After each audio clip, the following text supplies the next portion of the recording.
Okay, continuing on with God Rest Ye Merry Gentlemen. Hope you're having success. So in the way of review, we started off in the key of D minor.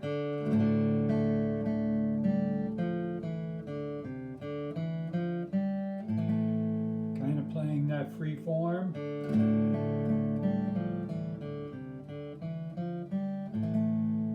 So on and so forth. I'm just going to assume that you made it through the D minor section with no problem. And then we got to the end of the D minor section, ended on that open D chord, went to the E chord, which is the dominant chord in the key of A minor, and that took us into the new key, playing it in A minor. Get this a little closer, get the glare off of it. And on the same page as the D minor arrangement, we had the A minor in first position.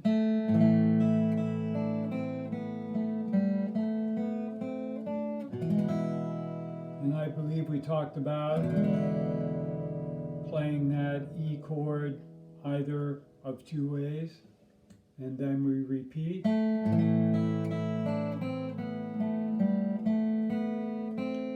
Then we could go to the G to C. And we talked about the fact that you could just repeat the first line like this. You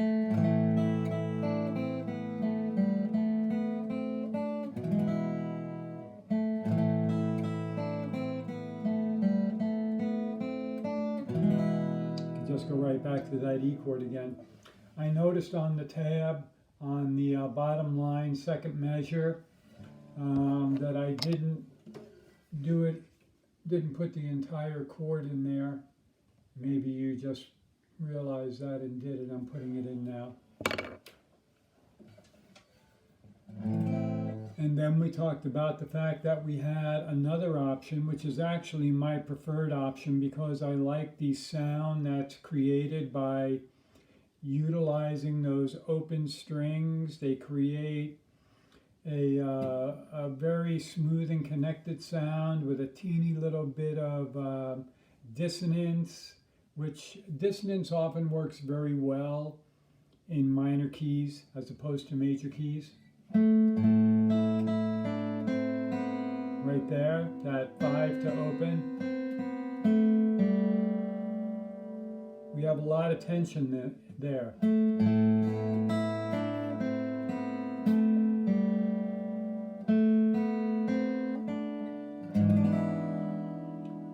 then that repeats.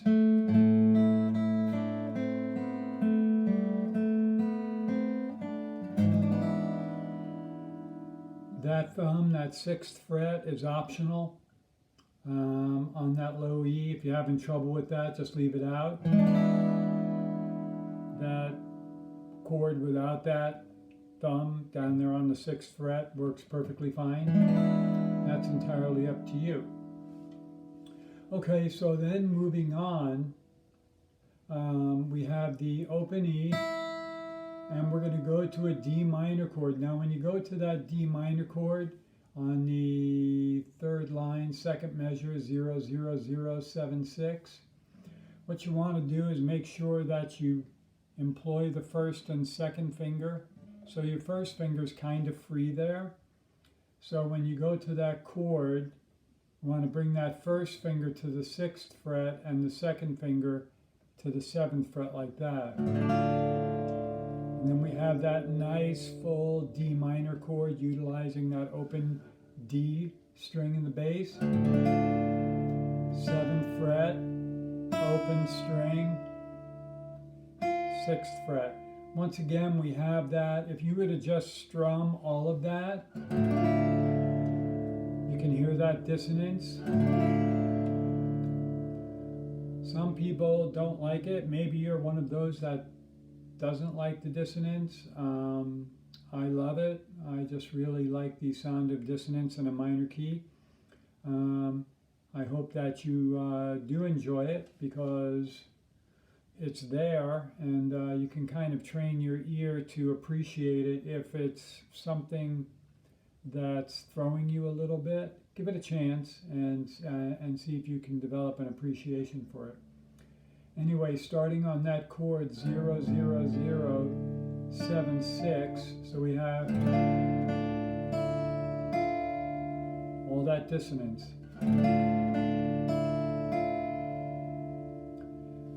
Then we have open 10, 9, 8, and the reason we use these two fingers becomes apparent on this next chord. So we're going to slide this up to the 8, the 9, and then we use the ring finger for the 10. So we have open 10, 9, 8. So connecting that back to the previous measure.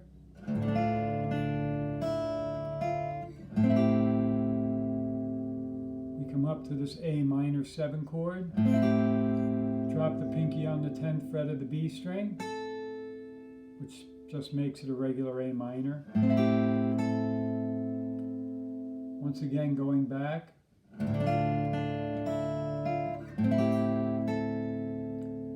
Then we have 10, 9, 9, 7. Going to the 4th line, A, we have open 7, 5. Back to that A minor chord position. So taking it back up to the D minor again, where the new section starts. Once again, important to get to these two fingers.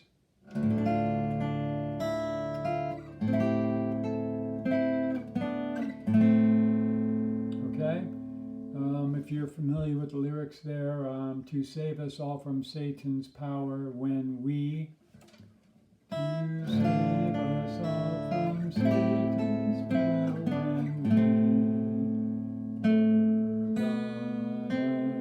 we, there's that dissonance again in the A minor. In the 4th line, first measure. To a G chord, 5, open, open, 3. Going back to the D minor.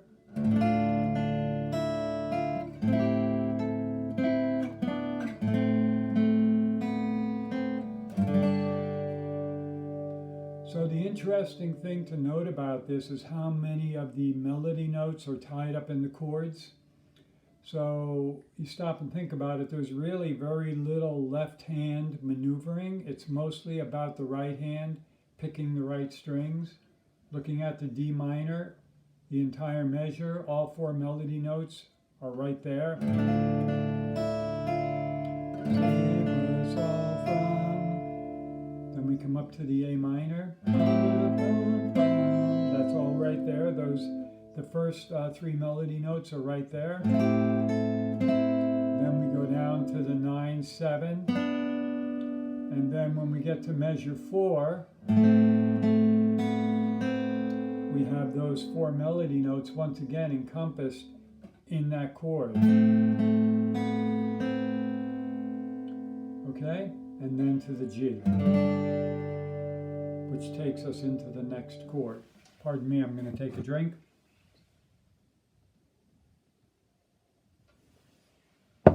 There we go. So I'm going to take it back to the beginning and play it up to that point so that you have a play along and you kind of hear the whole thing put together. So here we go.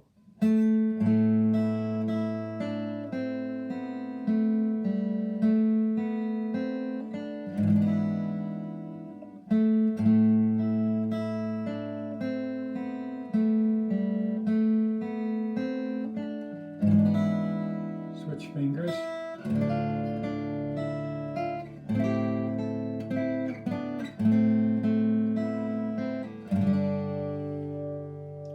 Okay, I'm going to play that again. 1, 2, 3, 4.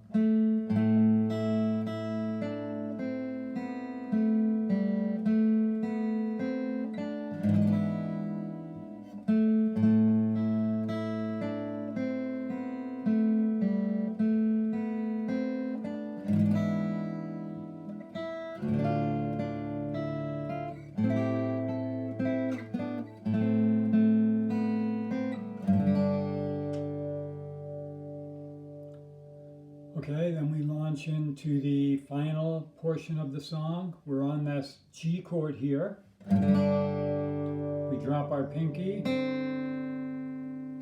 play that 5-3. Now you see the shape of the hand there.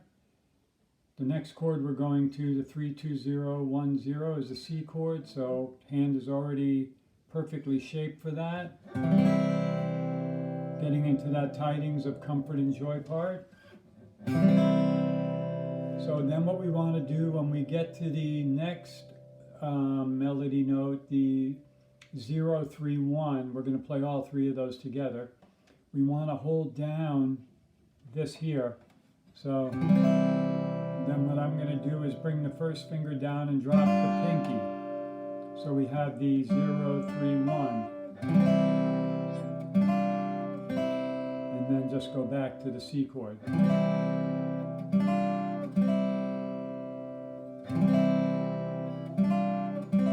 That might possibly be tricky, a little tricky coordinating that. If so, just go ahead and practice that phrase. Just play it. Tidings of, that's tidings of. And then the starting in line 5, comfort, comfort and joy. So we come off the C chord.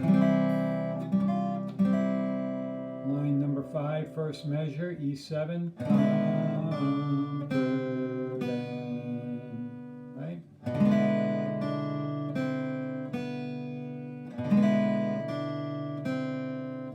And then we have an open B there at the end of that first measure in the 5th line. We want to take it, do what us guitar players do and take advantage of that open B to move up to the next measure, which is going to be open in 7, like this. Open and then drop, right? And we're back to that A minor form, so we can actually put all of that down. There we have that dissonance again. Comfort. Okay, I'm going to pick it up at the C chord. Tidings of comfort and joy, comfort and joy. Back to that G chord. Melody notes, we hold the chord. Going to go back to the C chord again. Once again, our hand is perfectly shaped for that C chord. We're going to do the same thing we did earlier with the C chord. We want to hold down the ring finger and the middle finger. Drop the pinky and the first finger down. Then we'll just now, in order to get the next group of 3, we have to let go and slide up. So we'll just slide that up.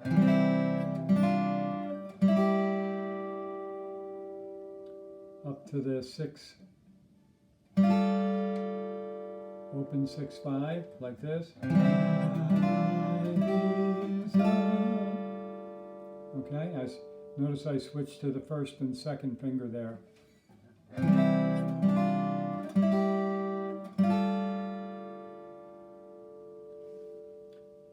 The 1, 2, 3, 4, 6th measure, second, 6th line, second measure, we're back to the E7 chord. 7, 5, open.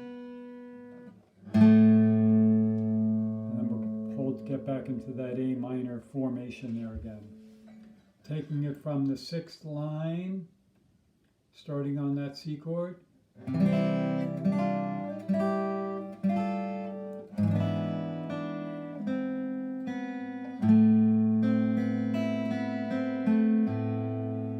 That's just a little ending I put on there. Just going right up that chord and then back down.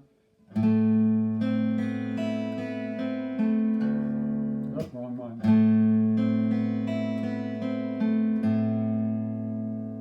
Okay, let me go back and put that all together now. That entire page represents an entire arrangement of the song in the key of A minor. utilizing that open string idea throughout to give it a very legato, smooth, somewhat dissonant sound. Okay?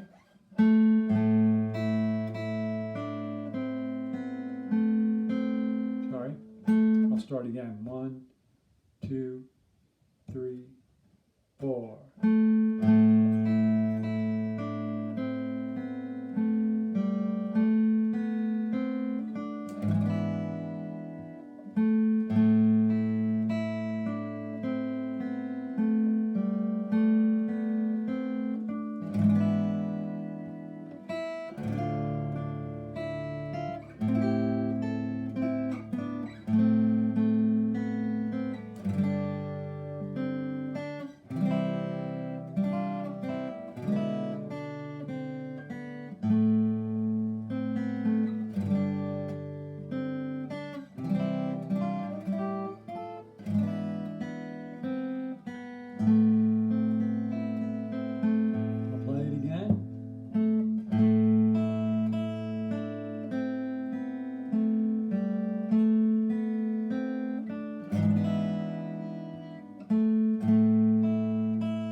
There you go. That's one way to play it in A minor.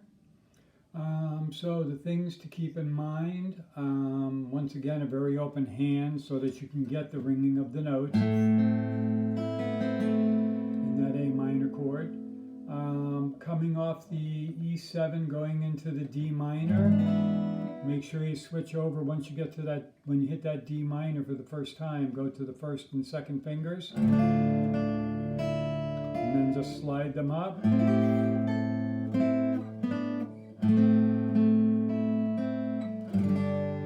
Pinky, C chord. Each time you're on that C chord, make sure that you hold these down when you go to the 3-1.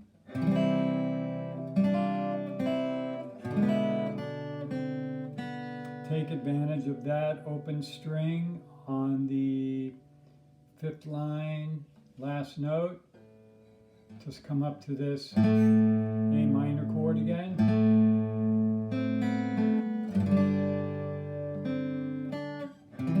Hold that. Go to the first and second finger here on that 5-6.